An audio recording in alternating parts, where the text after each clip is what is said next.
Hello and welcome to another episode of Cook's Corner. Now, today we will be skipping chapter 5.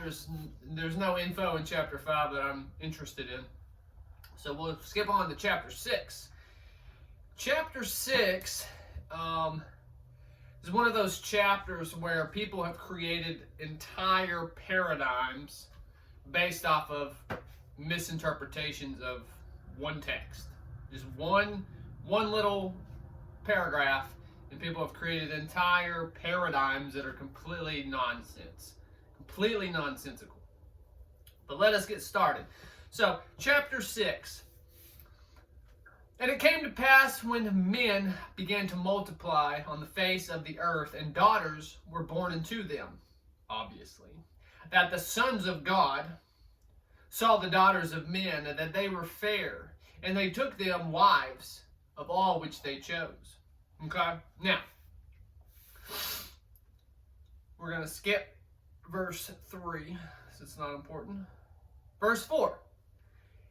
There were giants in those days, and also after that, when the sons of God came unto the daughters of men, and they bore children to them. The same became mighty men of old, men of renown. Okay? So, a lot of people want to use this verse to claim that giants were the offspring of humans and angel. Okay? But that's not what it says. Now, is it? Because we just read it. Now, let's read it again. In those days, okay, there were giants in the earth. What days? Oh, that's right. The days when this happened, when the daughters of man and the sons of God. It's not telling you that the offspring were giants. It's giving you a reference point. When did this happen? Oh, it happened in the days when there were giants, and also after. Because it doesn't say the children were giants. It says that they were mighty men of renown. Okay? Sure. It doesn't say they were giants. So let's just take that block of cheese real quick. Another one. Okay? Also here, this is why I preface my videos. I forgot to preface this one. I probably forgot to preface the last one, honestly. But Enuma Elish, cargo cult phenomenon. Here we have this phrase, sons of God, right? And in the Judeo-Christian world, they're taught that these are angels. They're not angels. Because, again, Enuma Elish. This isn't the original version. This is a translation of a translation of a translation of a modified, transmogrified translation.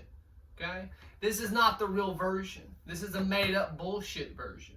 And in the made-up bullshit version, we get sons of God. But in the original, right, let's play the game of telephone. Let's start here in the original. I'm the one speaking. The sons of God are called the Anuna. The Anuna were not fucking angels, okay? They were humans, because they tell us that they were humans. They tell us all the descriptors, all the characteristics of these entities, and they were humans, okay? They were very large. They were much larger than the indigenous population here, which was over in ancient Sumeria, okay? The Sumerians, Sumer, right? Those people were short. They were a little over 5 foot on average. Look it up. I think it was like 5'2" maybe, and I might be wrong about that. Go look it up. The Anuna were probably closer to 7 foot on average. That's a big difference. Okay, so yes, they were bigger, but they were not the giants that it's speaking of. The giants that it's speaking of were also humans that lived under different biosphere. Okay, it's called the vapor canopy. And in the vapor canopy, things are going to grow to much larger sizes. That's why we have ancient flora and fauna of megalithic proportions, massive sizes, right? Had nothing to do with angels, okay? It had to do with the atmosphere in which they lived in. So the Anuna here we get all the characteristics from the Sumerians. We learn that they have lapis lazuli eyes. Do you know what lapis lazuli is? It's blue. Do you see this ring? It's blue. Okay, bluish color. That's lapis lazuli. Blue eyes. They had pearlescent skin, right? Anybody? Yes, they were blue-eyed Caucasians. That's what they tell us. They grew beards because the indigenous people around there didn't really grow beards, and they mentioned that they were the smooth-faced, black-haired people. That's what they call themselves. It's not my words, it's their own words. And they referred to the Inuna as pearlescent skin, lapis lazuli-eyed peoples. They grew beards. They were happy, they were mad, they had intercourse. They did all the things that humans do because they were humans. They were no different than we are today. Maybe slightly because, again, of the atmosphere. Different atmospheric pressures are going to create different types of humans. But that's what they were. They were humans. They weren't gods. They weren't angels. They weren't aliens. Let's just remove that bullshit out of here real quick. They weren't fucking aliens. And they weren't angels. Okay? So here we have...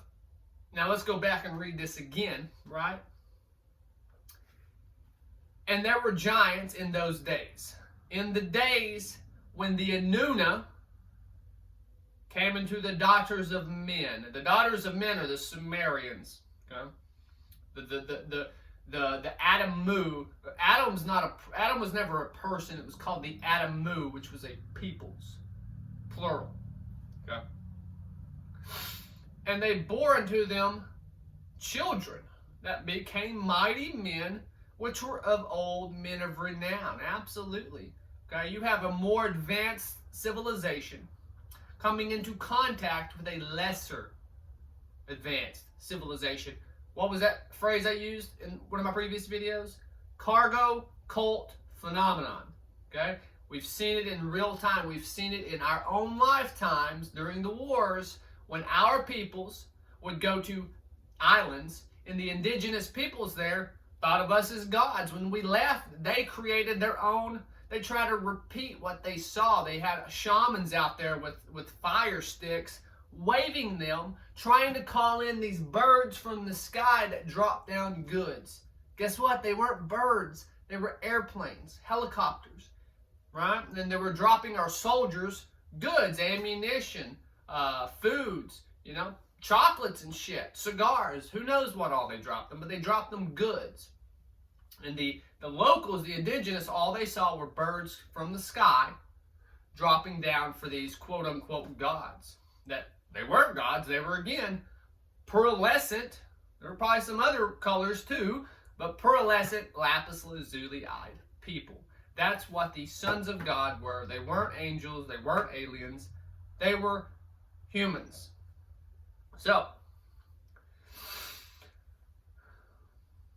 So yeah, that's and it repented the Lord that he had made man on the earth, and it grieved him at his heart. Well, I'm sorry, but if you're an omnipotent, all-knowing, all-powerful God, you're not gonna have regrets.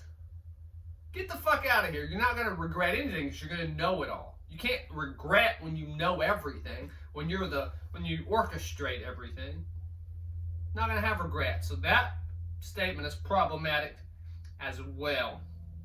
Now we're going to skip on to chapter 6, verse 9 here. These are the generations of Noah. Noah was a just man and perfect in his generations. And Noah walked with. What does that mean? Perfect in his generations? That's the start of this racism that we're going to be talking about. That's going to be all through the Old Testament. Racism. You want to talk about racism in today's society? Go back and read the Old Testament. That's all it is racism. One group of people claims that they are the peoples of God and that they're the only peoples that are important. And any other ideologies, any other cultures, they have the right to eradicate. Man, woman, and child. But save the virgins. Me as a father, that statement is very problematic. Save the virgins? I wonder what they meant by that. Anyway, so yeah, Chapter 6. There were giants, absolutely. I'm not saying there weren't giants on the earth. There absolutely were giants. But they didn't come from angel fucking. Until next time, Cook's Corner. Peace.